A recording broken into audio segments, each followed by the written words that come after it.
Mimi nha. Wow. Ngon. Để lấy cho Mimi nha.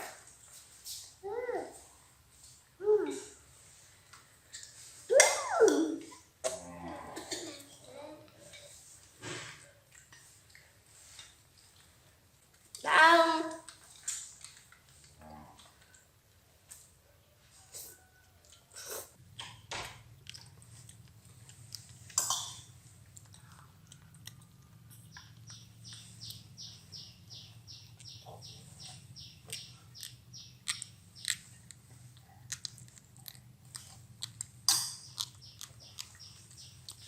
Ăn gọn vào con.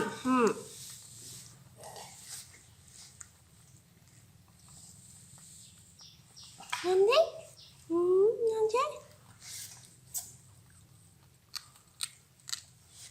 Đây là lần đầu tiên Mimi được ăn mì tôm các bạn ạ. Mimi có vẻ rất là thích ăn này. Gì ạ?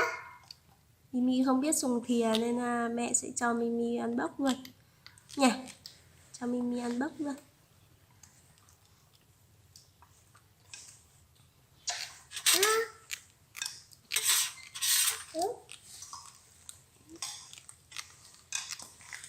Bạn ấy nhai cóc két cóc két. Mimi nhai cóc két cóc két.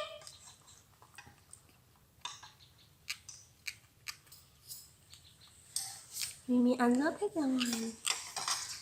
Ăn non không?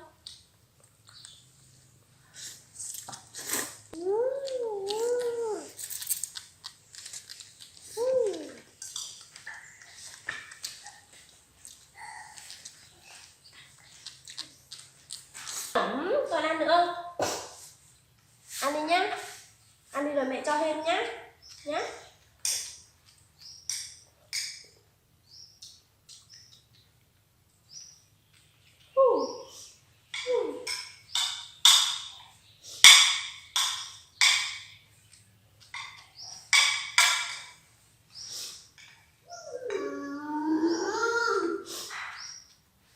Ăn ăn ăn.